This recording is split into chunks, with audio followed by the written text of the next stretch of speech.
There are so many videos on social medias where a lot of Nigerians kept asking themselves, where did they get it wrong? I have this video made by Chimdi. Chimdi is a very smart, knowledgeable Nigerian. He was able to share in details what South African president has been doing right that the president of Nigeria needs to learn from. We are battling with a lot of things in Nigeria and we keep wondering, could our problem be our president? Do you guys think the problem of Nigeria is the Nigerian president, or do you think it has something to do with the citizens? I'm going to show you guys a video that exposes everything you guys need to know and the reasons why it's more like a lot of Nigerians are beginning to choose South African presidents. Watch these videos.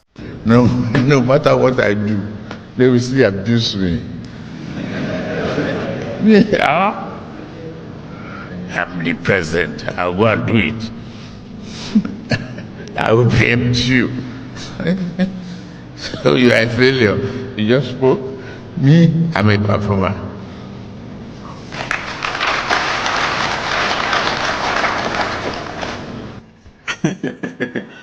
Oh my goodness. And he didn't lie. He didn't lie. You see, Nigeria, we've fallen to the extent where our oppressors tell us they oppress us in our face. What you're seeing is the president of South Africa on a round tour to hospitals in South Africa, checking his citizens. He is checking his patients. He is checking his people. He understands what being a president is. I do not see paparazzi there. I did not see bodyguards or whatever. This is who a president is. And let me tell you something people should understand. The president of South Africa, is because of who is, because he is who he is, is who he is because of the presidency. Now, the difference between a president and the presidency is that the president is an individual. The presidency is an office. Now, the person that makes the presidency are the people. The mentality of the people creates the nature of a presidency.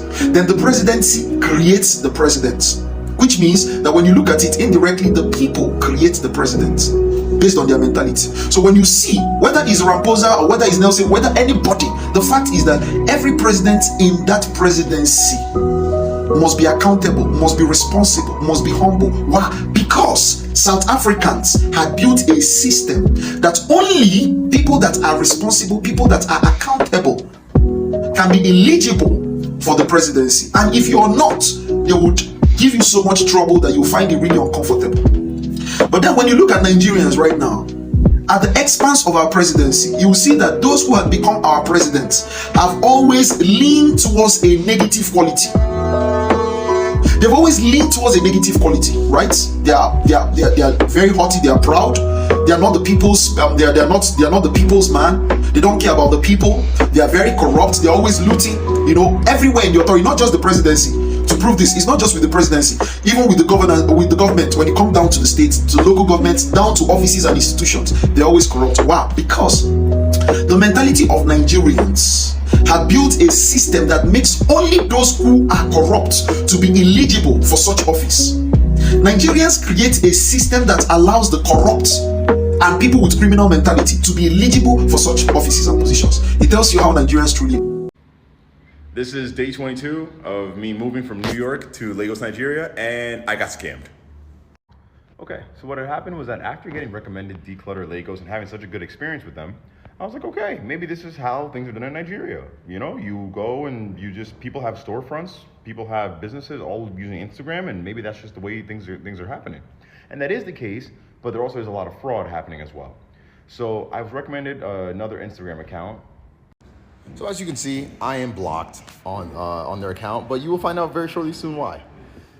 And so what had happened was that I saw a TV and a fridge, because like those are like last few items that I'm like, all right, these are critical. So I then went and hit them up on Instagram. I said, hey, yeah, well, I want this one. This one, they're like, all right, cool. First thing, send the payment receipt, and then we'll release the information of the seller, and you can coordinate with that. And I was like, oh, cool, sounds good. So I paid them, and then I turned around, and this was on Friday, the 27th of June. So I paid for it. It was $265K for the TV, and then $120K for the fridge. And so I sent a total like $385K, which looking back, if you're ever gonna do these things, tip is pay for one thing at a time. Test them out, see if you like them, you know, see if everything works out fine, limit your losses. potential losses. Because you can always buy more items, but you can't recover your money once it's lost because, fraud. Now, this is Friday evening, no response. I said, all right, cool, whatever. Hit him up on Saturday. I said, hey, so where are we at with the fridge and everything? Basically just BSing me or whatever, and then stop stalling. I say, hey man, where are we at? I give a call, no answer. I'm like, all right, call WhatsApp, call, no answer. I said, but now this is Sunday. Today is Sunday the 29th. So I then sent a message on their WhatsApp, and then I sent a message on the Instagram, and I was like, damn, maybe, I might have been scammed. Then I got blocked on Instagram, and I got blocked on WhatsApp. But I thankfully got screenshots of their entire discussion. And I got a screenshot of their account. But moral of the story is that it definitely does suck to be out 385K, but it could always be worse. It could have definitely have been worse. I could have been scammed for 3.8 million naira, that would have sucked more. I take it as is a lesson. Because in Nigeria, we all have experiences getting scammed or getting defrauded or getting, just lower quality than what we paid for. And this was just my first experience with it. And I'm thankful that this is my first experience so far, and I've been here for almost a month. There were plenty of opportunities and plenty of ways where I could have gotten scammed, could have gotten finessed. That was my experience so far. But like I said, it's okay because I will still be getting a fridge anyway. I'll still be getting a TV anyway. And now I have a lesson in mind to just be a little bit more circumspect. I share these stories so that people can learn from my experiences and you can avoid making the same mistakes that I did on your move to Nigeria.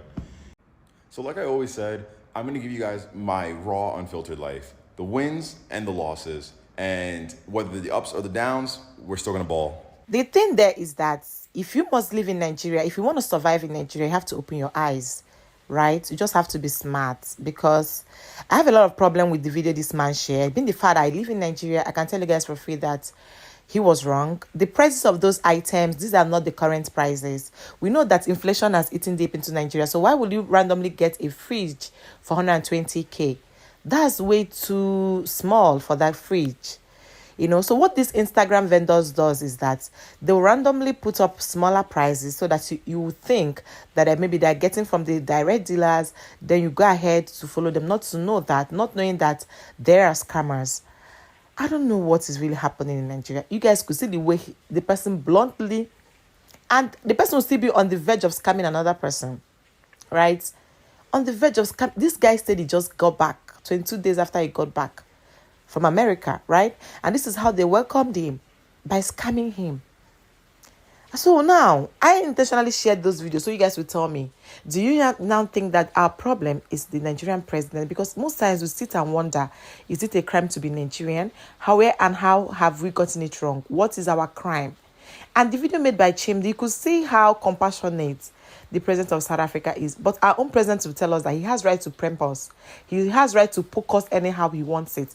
Like he was telling it on our faces that there's absolutely nothing we can do to him because he's the president, and of course he has right to dribble us anyhow he wishes to without biting an eyelid. That means he was speaking to us with zero compassion. And he went further to call us failures. Even though some people said that he was talking to his opponent, but that should not come from a father. That should not come from a number one citizen of the country, Nigeria. What impression is he putting out there? What lessons is he trying to teach us?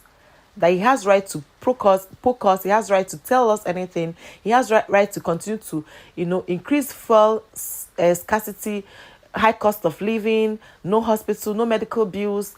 Everything is just going south in the country. And what the president has right to tell us is that he has right to poke us anyhow he wants, and he's not sorry about it, and we have absolutely nothing to do. Whereas on the actual sense, South African presidents are nice, compassionate, caring. He looks up to his people. Like he's just that sacrificial lamb that, before you can, I just believe that you must be a good follower to become a good leader. You must walk on people's shoes to know where it's actually poking them, it's actually hurting them. If you do not wear the shoes I wear, you have no right to tell me what, because you've not felt the pain that I felt. So when I saw the video, I was like, what is this? So at this point, our problem is the president, the government, and I cannot think that our problems too are Nigerian citizens. I'm going to rest it here. Let me know what you think in the comments. If this is your first time coming across my face, my name is Julie. You're welcome to Julie Harrison React. Don't make you subscribe. And I'll see you guys in my next video. Bye.